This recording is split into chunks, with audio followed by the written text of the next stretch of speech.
Any piece or composer you would like to talk about?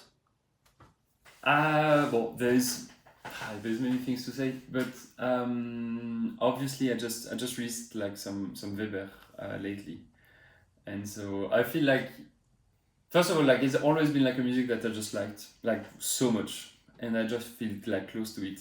But it's funny because I did a competition a few years ago now, Ghent competition, and I had to play Weber for the semi-final of the quintet and the second concerto for the finals. So I worked on it pretty much before, and then I played it during the competition. And at the end of the competition, I was like, okay, like you've been doing all of this work on this composer, but I didn't feel like there's like a version that had everything that I actually liked. There's no dreamy version for me, and there's like many really great ones that I really enjoyed for different reasons, but I wanted to say something a bit more personal about it. And I found it was really interesting when you start to work about like music of a composer, to really dive into that composer language, because it's only like language of a single person. And so if you consider now like the time of the preparation of the competition and then afterwards and stuff, I've been playing this music for pretty long, but now I feel like really close to this person. I feel like I know him a little bit.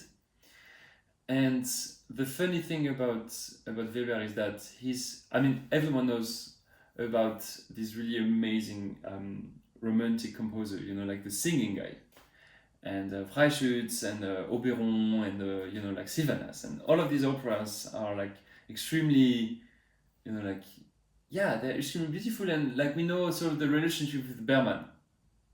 And I feel at some point as clarinet players, we are a bit, sportive players. So we enjoy so much because it's so well written for the clarinet. He really got something, like he cracked the code of the clarinet in terms of like, all of these endings, or like, it's so much in the hands. It's so much, it's so playful and so joyful to play. The thing is, I think somehow we tend to have a really like sportive aspect to that music. And it's great. I mean, for technical aspects, it's amazing. For practicing, it's amazing and stuff. But the thing is, also Bergman had this really strong mind about like, we need to add like, like always adding stuff. And it goes sometimes a bit against the lyrical Weber that we know. And we say, yeah, it's lyrical. So now when you can hear Weber, sometimes it's, you have like the lyrical stuff and the technical stuff, and like you switch from mode to mode. You have like lyrical mode, and then now it's time to just staccato a lot and to go fast and stuff like that. And I feel it's breaking a bit the speech of the music, because technique is just a tool. It's just a tool to express something more intense, or like whatever, but it's a tool. It's just like, why did he put more notes? It's not to, obviously we know that it's a concerto and it shows also like the greatness of the player. But first of all, every clarinet players, we like to practice on that, but like actually we know it's not that difficult.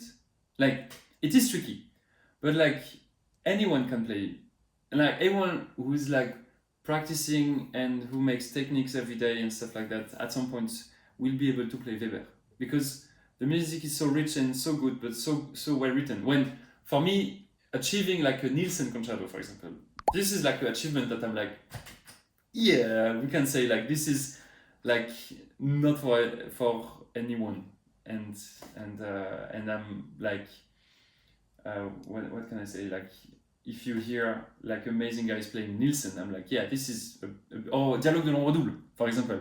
Like this is a piece, like I have never played it actually, Dialogue, and I'm like, okay, if you want to do it one day, like that's gonna be like the biggest challenge you can actually achieve. Weber is different, but Weber, like, it's an opportunity. Like, like all of this like technical stuff is an opportunity to understand the lyrical underneath, and to actually like, it's like a variation, you know, it's like a variation, but showing even more of the phrase. And so I try to organize like the recording about that actually a lot. You know, it's funny because we've been playing again like the quintets lately, and there's like in the first movement of the quintet you have like yam, which like the first time is pretty much like light, sol do si re do mi re fa mi sa fa la si mi do si re fa la sol don da da da da dom, and this is very light, very playful, very joyful. And the second time when it comes at the re-exposition with a mi bemol,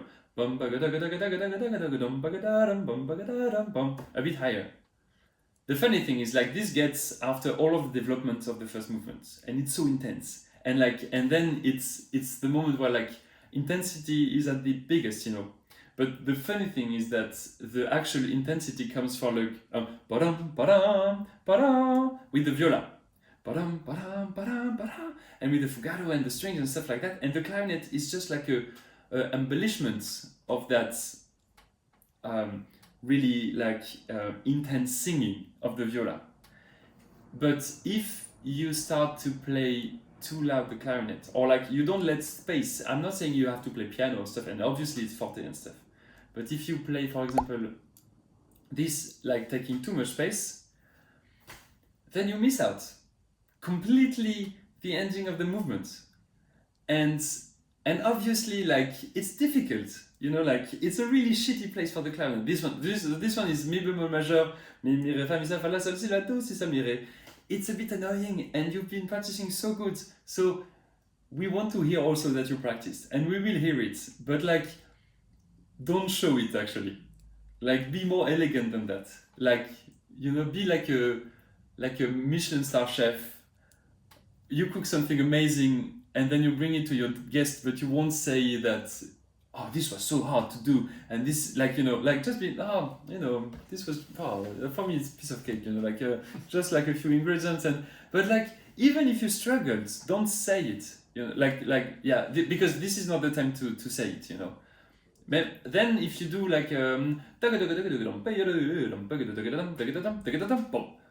yeah, this is a moment to show actually your skills, and everyone will be like, oh my god, he plays so good, and oh wow, you know, but not every time. So yeah, that's a really specific point of view I have on this music. You know, like in the first concerto, first movement, you have so you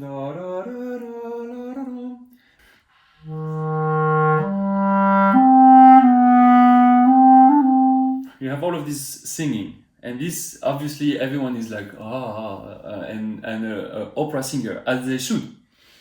But a bit later on that phrase you have like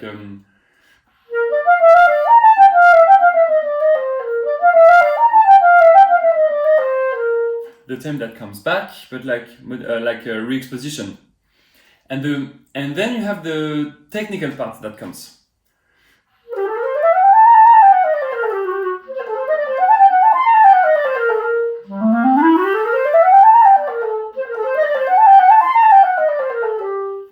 Which is what we know. But the funny thing is like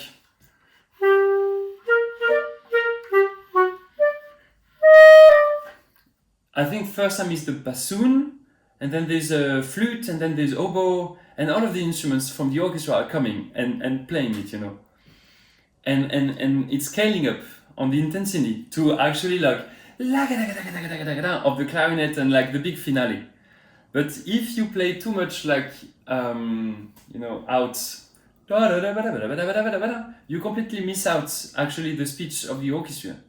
And even in the orchestra, it's important to be like, okay, but what's the use of each part, and how do we build the interpretation? Like, what do you think? What do you believe? And look at the score and try to listen and check on the other ones, as you do in the orchestra when also you're playing as a section, you know. But like sometimes it feels like, yeah, we have the urge, you know, and I get that.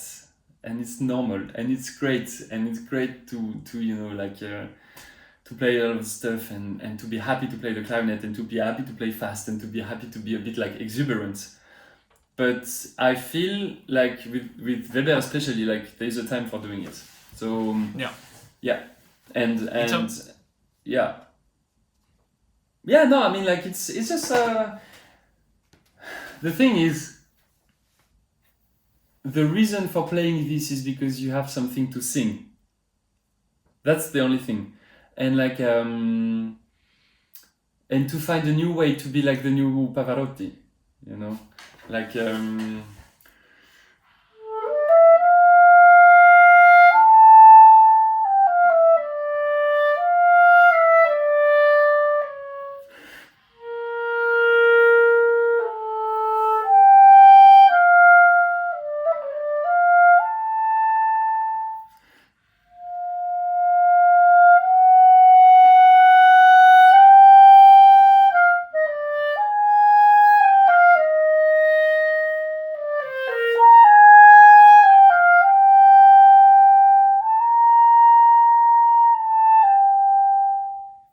like this phrase is like the nicest of, you know, like you can expect to play something nicer, and like I love so much this music, especially for this kind of moments, and every time you will play it you have something different to say.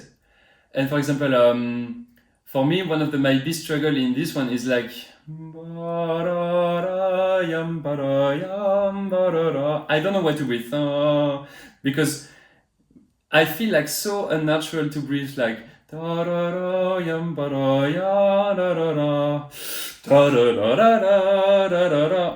so then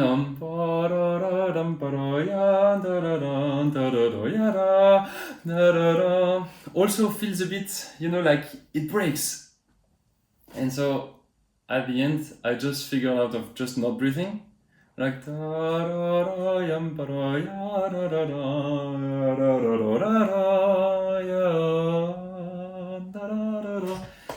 and also like you suffer, but you suffer for like lyrical, and for to me this is also like a very highly technical aspect. For example, like how do you manage your breathing? How do you manage to not breathe because you have like an amazing musical reason to not breathe? And for example, this stuff we tend to forget, or we tend to be like, whatever, I'm gonna breathe, you know. And I'm like, no, but like, be musician.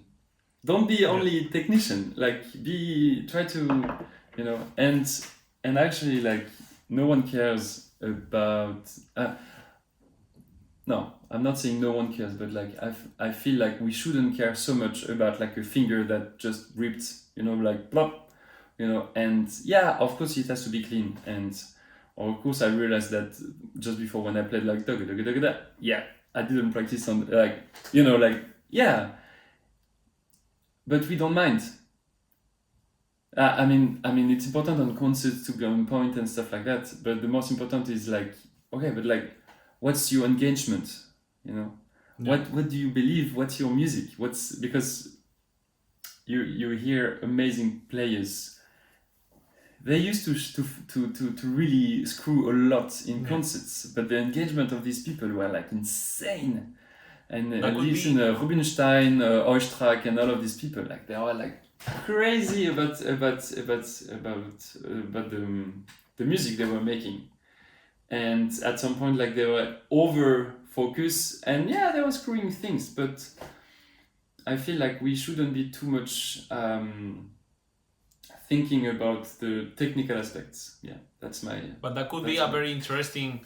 I mean, that would be another topic, not for this interview, but maybe in another moment we could talk. But it's also like how the society has evolved into this technical perfection. Orchestras, auditions. I mean, obviously, when you have an orchestra audition and everyone, like you're 120 clarinet players playing Beethoven 6. If you make like even the slightest thing, then the problem is like it doesn't matter much, but like you're gonna have someone that doesn't, you know.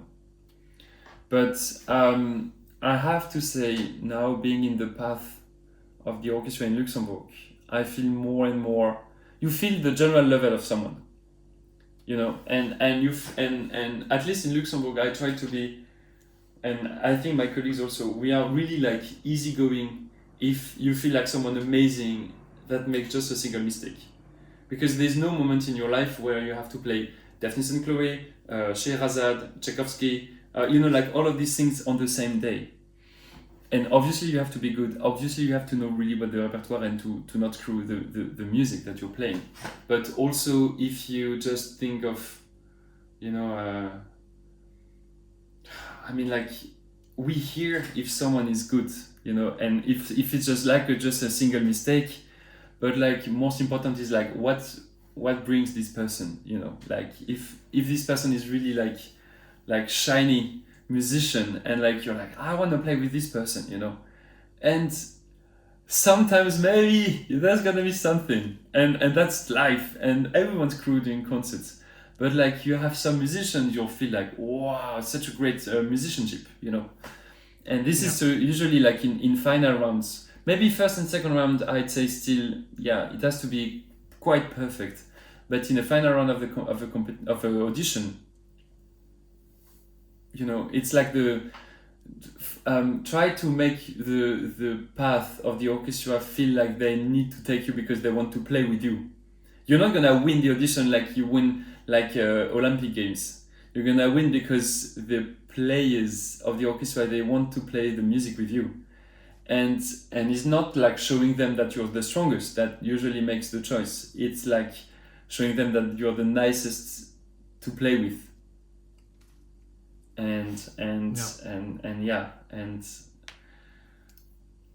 very interesting. Yeah, I don't know, like this is but it's also like when you see it's like the great luck of being on the other side. So then you see, you know, like you have this kind of not overview, but when you have to actually think about like who's going to be your next colleague, then you kind of chill a bit about auditions. Even though I'm sure like if I had to make a new audition today, I would be also, you know, like not scared, but like cautious about everything, and you know, like, and it's always super hard, and like the investment that it asks for any candidates to make an orchestra audition is like insane, but at the end, the colleagues, like the people from the orchestra, they just want to find a new nice colleague, someone nice who plays good with them and who wants to join the group, you know, and they don't want to find the like you don't have to be you know, like a machine gun of notes, you know. Yeah. Yes. It's true. At the end, you are gonna spend many years sitting next to a person, and you are gonna make music with a person. So it is important. Yeah. And obviously you're like focus, but like I wouldn't say you have to smile but you have to, you know, like to be open, because like you have to give, like the vibe has to be the right one. What is your setup? Please tell us everything. Your mouthpieces, reeds, everything, clarinet.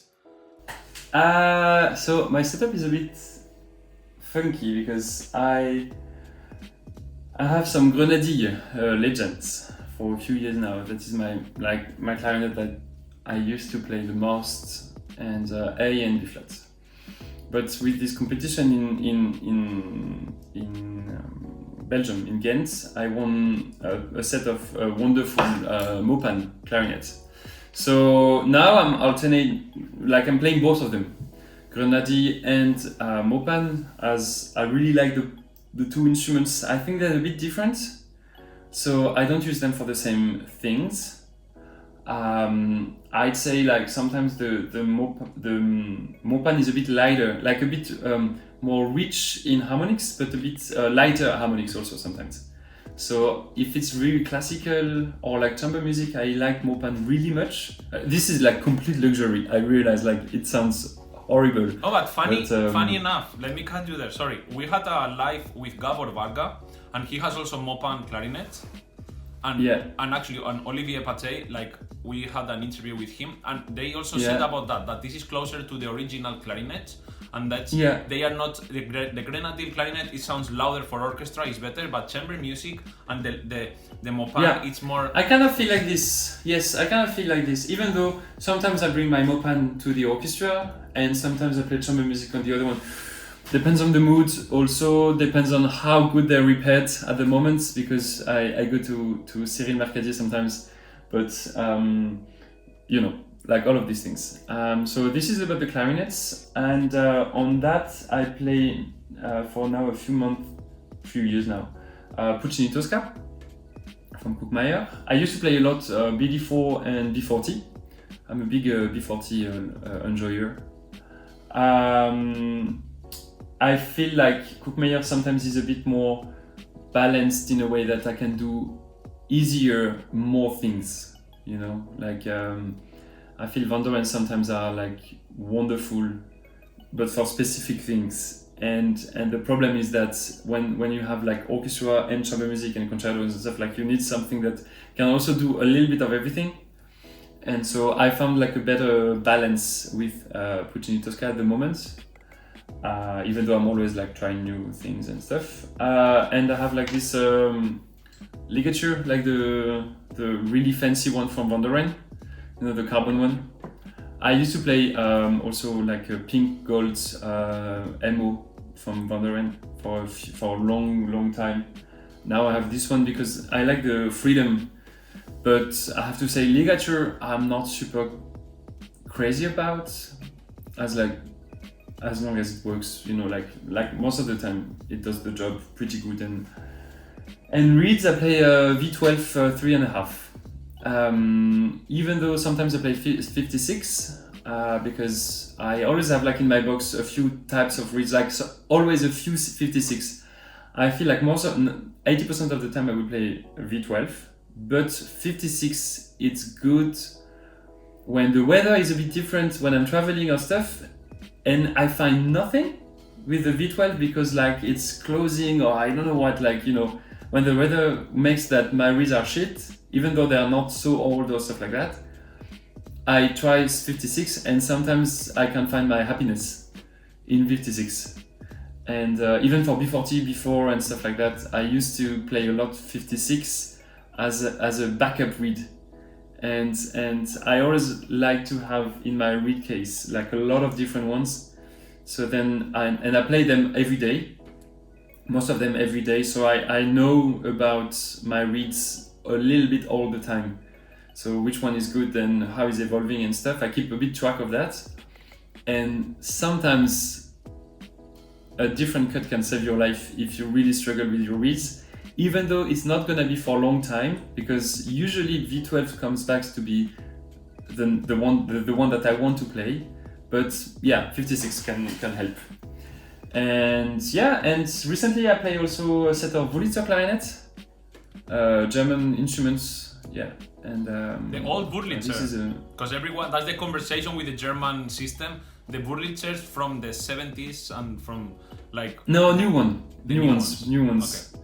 New ones from Wurlitzer, but I put a lot of time to find instruments that I liked, I have to say.